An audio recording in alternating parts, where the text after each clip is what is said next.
Alhamdulillah, data tunggal sosial ekonomi kita sudah tuntas dan ini akan menjadi sumber data untuk penyaluran bansos. Ini yang akan menjadi sumber data penyaluran bansos. Tentu akan ada proses, nanti akan saya jelaskan berikutnya. Nah, DTSEN ini adalah penggabungan dari 3 basis sumber data yang berasal dari DTKS, Reksosek, P3KE, dan kemudian dipadankan baik secara individu maupun keluarga dengan basis data NIK. Kemudian yang kedua, bertujuan untuk pensasaran bansos lebih tepat dan membangun database profil sosial ekonomi penduduk Indonesia. Dan yang ketiga, merupakan satu-satunya data yang akan digunakan oleh seluruh kementerian, lembaga, dan Pemda dalam penetapan sasaran program. Tentu, Bapak Ibu sekalian, dari DTKS ke DTSEN itu nanti ada exclusion error. Orang yang mestinya orang yang mestinya mendapatkan kondisi di mana penduduk selama ini tidak mendapatkan bansos, namun dinilai layak oleh hasil pemadanan dan perankingan data, sehingga harus dimasukkan. Jadi ini mestinya di luar, tapi dia berada di dalam. Yang kedua adalah inclusion error. Kondisi di mana penduduk selama ini mendapatkan bansos, namun sebenarnya dia tidak layak. Maka itu dalam pemadanan, dalam perankingan data, sehingga nanti harus dikeluarkan dia. Jadi ada seperti itu, nanti pasti ada yang selama ini mendapatkan bantuan, akan tidak mendapatkan bantuan, tapi ada yang juga yang sebelumnya tidak mendapatkan bantuan, akan mendapatkan bantuan sesuai dengan data terbaru. Baik sekalian, perlu kami sampaikan, kami telah berkoordinasi secara intens dengan BPS tentang kapan kira-kira DTSEN ini bisa dijadikan pedoman untuk menyalurkan bansos.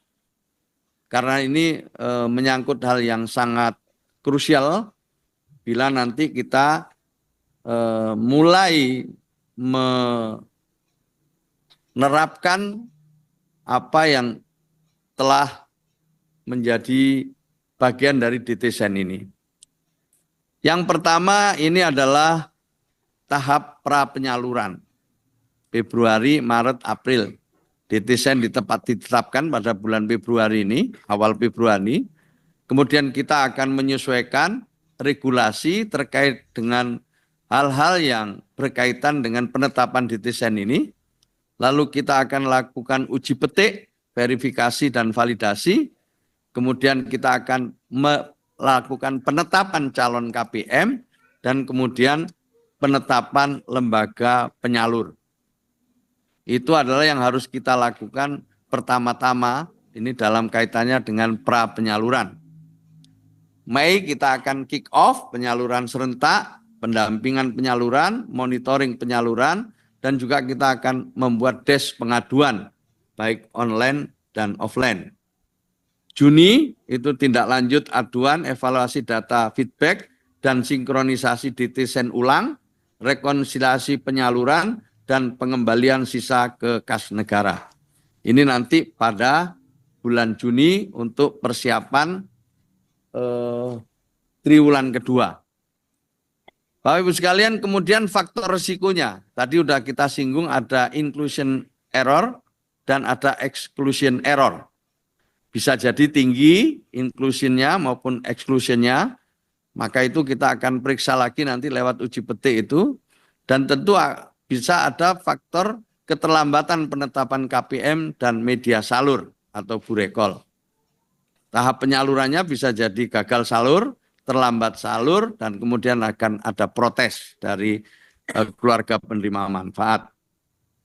Pasca penyalurannya pasti ada klaim dan protes kelayakan KPM dan akan ada usulan KPN baru. Ini risiko-risiko yang sudah menjadi bagian dari perhitungan kita. Kemudian kita akan lakukan mitigasi risiko itu. Dengan cara apa? Pada tahap pra penyaluran kita akan lakukan checking ulang. Kita akan checking terus, kita akan checking ulang dan melibatkan pendamping, melibatkan pemerintah daerah, dan melibatkan instansi lain khususnya adalah BPS yang punya instrumen sampai kabupaten kota. Kemudian membentuk Satgas penyaluran, konsolidasi pilar sosial dan Pemda serta BPS. Kemudian tahap penyalurannya kita akan ada Satgas dari Kemensos, Pemda, PT Pos, dan Bank Himbara. Kanal aduan kita siapkan, call center 171, dan juga lewat aplikasi cek bansos yang dilakukan oleh pendamping maupun juga oleh masyarakat umum. Dan pada tahap pasca penyaluran nanti, kanal aduan, call center, aplikasi cek bansos, pendamping, termasuk di dalamnya yang paling penting di sini adalah pemutakhiran data tahap ketiga. Bapak Ibu sekalian yang saya hormati, bagaimana jalur pemutakhiran data penerima bantuan sosial? Saya tadi sudah singgung depan, ada jalur formal, mulai dari RT, RW, musyawarah desa, kelurahan, dinas sosial, BPS kabupaten kota, pendamping PKH, penetapan oleh bupati wali kota, baru masuk ke data ke DTSen, lalu kita masukkan ke BPS, BPS akan mengolah ulang, kembali ke kita. Kemudian kita serahkan ke Pemda lagi. Sementara jalur partisipasinya adalah bisa lewat cek bansos, cek ulang, cek bansos, ada usul sanggah, ada di sana tentu kita melibatkan pendamping PKH, kemudian lewat musyawarah desa kembali, kemudian diproses ulang, divalidasi sekali lagi oleh Dinas Sosial BPS Kabupaten Kota, setelah itu nanti masuk ke DTSen lagi, kita serahkan lagi ke BPS, cek ulang, baru nanti kita akan tetapkan sebagai data terbaru kita.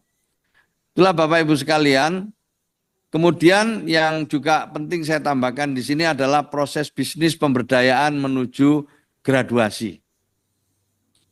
Jadi dalam kaitannya dengan graduasi ini, kita memiliki target setiap tahunnya.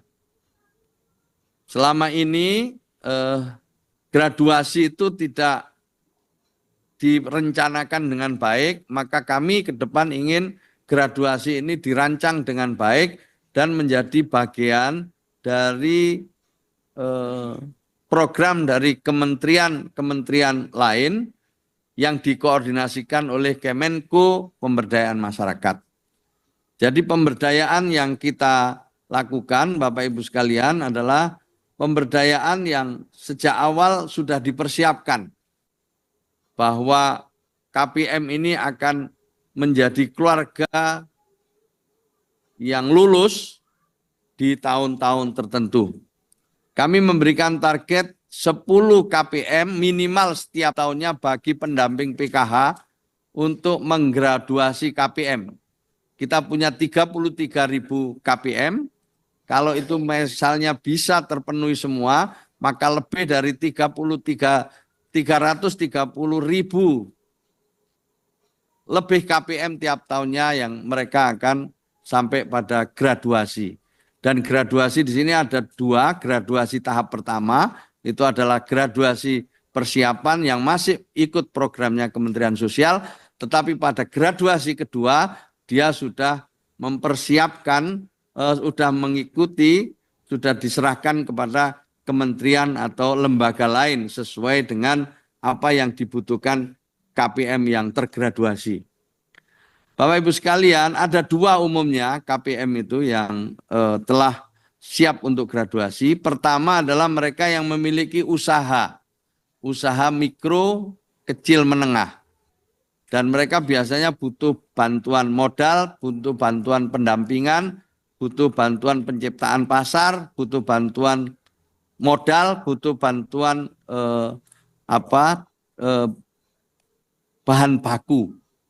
Maka inilah yang akan kita urai lebih detail profilnya. Setelah itu kita akan serahkan kepada kementerian lembaga yang memiliki program-program sesuai dengan kebutuhan UMKM yang telah kita proses untuk menjadi KPM yang lulus atau graduasi.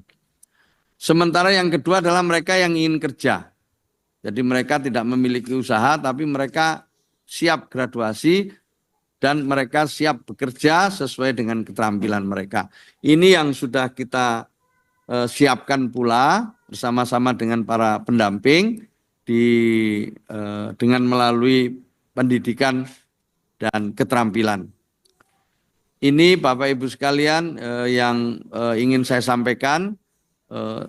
Urut-urutannya sudah kita lihat di dalam bagan yang ada, itu yang mungkin nanti bisa dipelajari lanjut oleh Bapak Ibu sekalian.